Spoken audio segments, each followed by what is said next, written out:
The government. It loves you and wants to keep you safe and well. It even wants to make paying taxes, fines, and court costs easier for you. How? Well, you'll need to meet your straw man.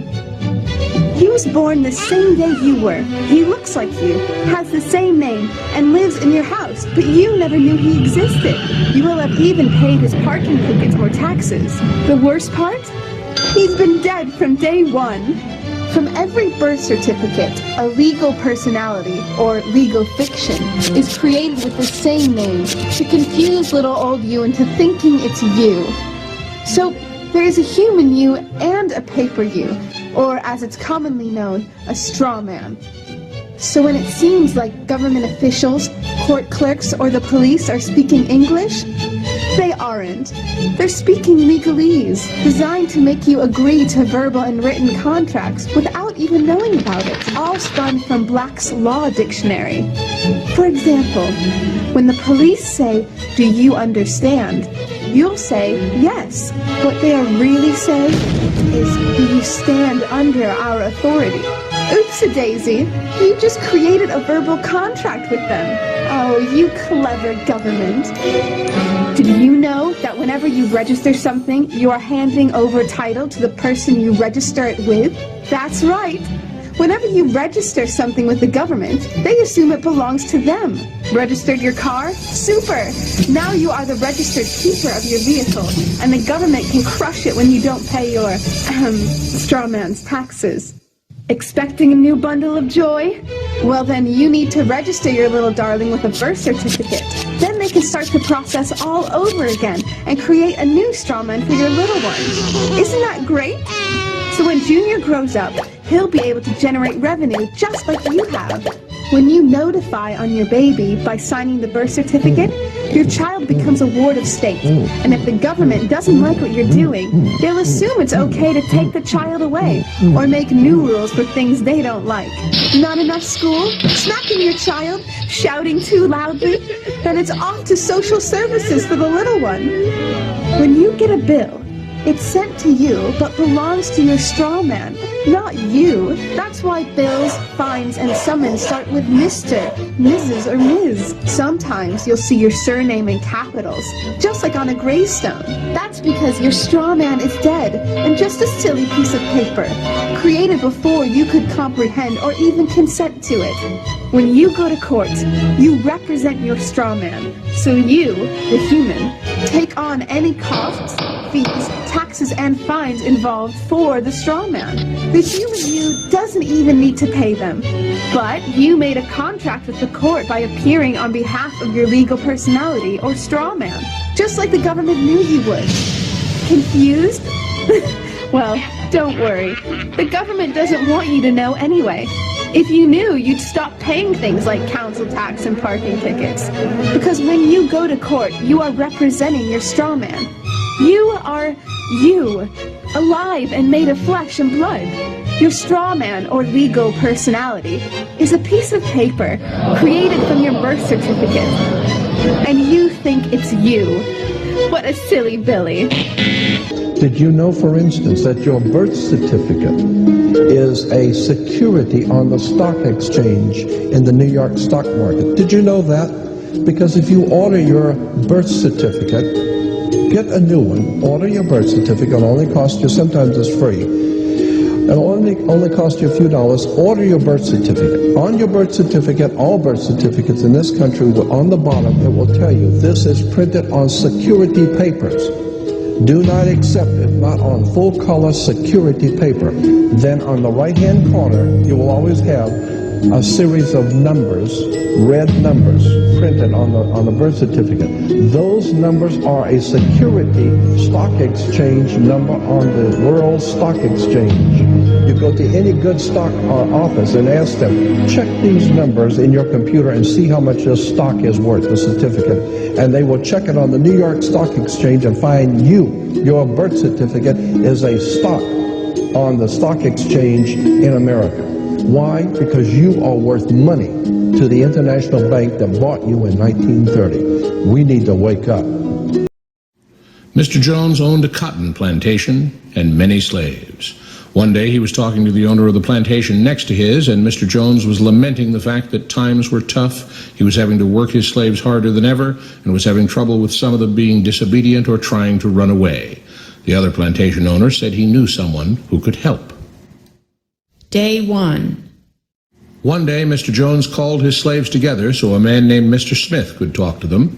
Before beginning, Mr. Smith whispered to Mr. Jones, "Whatever I say, do not contradict me or interfere, and I promise you your slave troubles will end." "My name is Mr. Smith," he said to the slaves, "and this may be the happiest day of your lives. From today forward you will no longer be slaves, but free men." Mr. Jones was so shocked he started to step forward, but Mr. Smith gestured for him to remain silent. He did, only because the other plantation owner had spoken so highly of Mr. Smith's skills. "You are no longer the property of Mr. Jones," Mr. Smith continued. "You are free. No more would you be forced to labor for the benefit of Mr. Jones. Now you can work for yourselves." Now the slaves were all murmuring and looking at each other. Many were smiling, many were looking puzzled.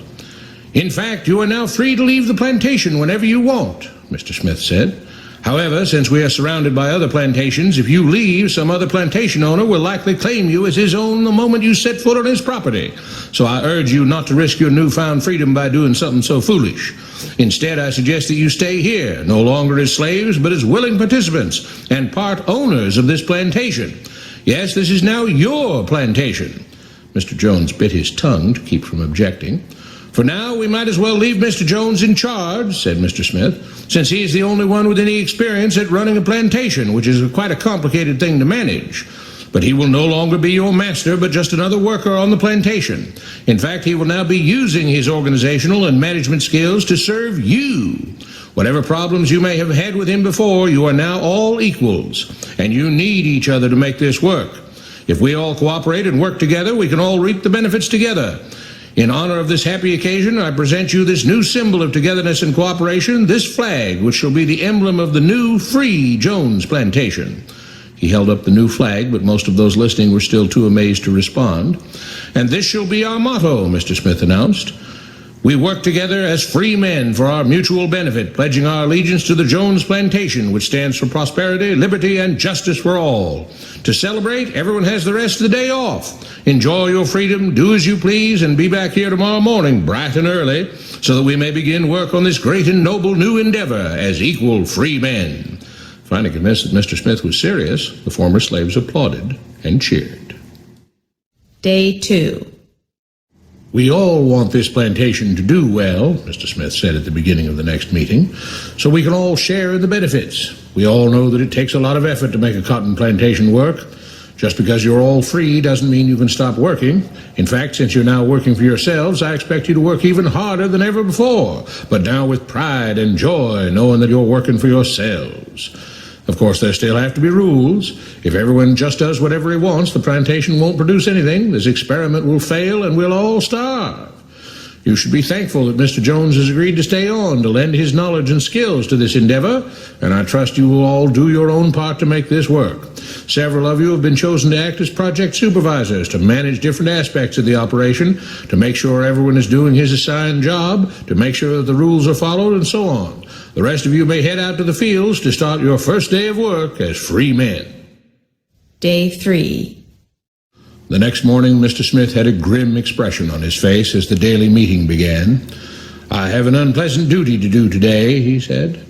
"Yesterday, Charles was caught keeping some of the cotton he picked, presumably to sell for his own personal profit. That is against the rules. That is stealing. For that, Charles must be punished." Two men tied Charles to the whipping post. "I take no joy in this," Mr. Smith continued, "but you must understand, if we do not maintain order, if we do not have rules that we all abide by, then the plantation will fail and we will all suffer." The whip cracked against Charles' back. "But if we all pitch in for the common good, then we can all prosper. Being free doesn't mean you should be selfish and greedy. We must each do our assigned duties and obey the rules, and then we can all benefit, and each of you will receive your appropriate share of the profits." A young man named Samuel stepped forward. "But if you and Mr. Jones decide the rules and whip us if we disobey, how is that any different from what we had before?" "How can you say that?" Mr. Smith asked. "I'm shocked. You were a slave before, and now you're free. Things still need to be managed and organized by those best qualified to do so. Do you know how to run a plantation, Samuel?" "Well, no," he answered. "But if we're free, why do we get no say in what the rules are and how things work?" "I'm surprised at your ingratitude," Mr. Smith answered. "None of you know how a plantation is run, so you're in no position to be making decisions about how things are done here. You don't seem to appreciate all the things that Mr. Jones provides for you, from protecting you from all the outside threats that you know nothing about, those who would come here, capture and enslave you if not for Mr. Jones' protection, to making sure that you all have food and housing, tools to work with, that you're cared for when sick and injured, and so on. There wouldn't be a plantation at all, no cotton to pick, no land to plant and harvest, if not for him. You should be grateful that he's made possible the level of comfort you now have. Your lives would be far worse if not for him. Nevertheless, as free and equal participants in this endeavor, from now on at each meeting, any worker may have 2 minutes to ask questions or voice suggestions or complaints." With that, the workers all seemed satisfied and headed out again to the fields to pick the cotton. Day 4. "I have a big announcement," Mr. Smith said as the daily meeting began. "Mr. Jones' cousin is here, and not just to visit and see how our project is coming along. It has been decided that from now on, you will be deciding who will manage the plantation. Of course, this job can't be done by just anyone, but every 3 months we will have a special meeting at which all the workers will vote on whether we think Mr. Jones should run the plantation or whether we think his cousin, Mr. Johnson, should run the plantation. That means that ultimately you are in charge because you will be deciding which man you want running things on your behalf. If you don't like the way things are being managed, you now have the power to change it." Amazed and pleased, the workers headed out again to the fields to pick the cotton. Days passed, months passed, a year passed, and the plantation continued to operate as before. Sometimes Mr. Jones was in charge, sometimes Mr. Johnson was in charge, but the day-to-day routine stayed exactly the same. The workers worked hard, long hours every day, and still had little to show for it. Every day the meeting would begin with them all reciting the Jones Plantation motto, "We work together as free men for our mutual benefit, pledging our allegiance to the Jones Plantation, which stands for prosperity, liberty, and justice for all."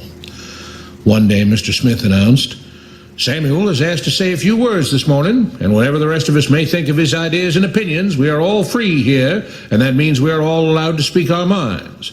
So, Samuel, you have 2 minutes. Begin." Samuel stepped forward, looking scared. "I was excited when all this started," he began, glancing nervously at Mr. Smith and Mr. Jones. "But don't you all see what's happened here? Nothing has changed. We're all still slaves."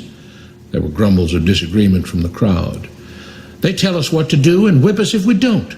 They still make all the rules and punish us if we disobey. They let us make suggestions and complain about things, but they never really change anything. They let us choose between Mr. Jones and Mr. Johnson, but what's the difference? The situation stays the same. We do all of the work and they take as much as they want and decide how much they'll let us keep.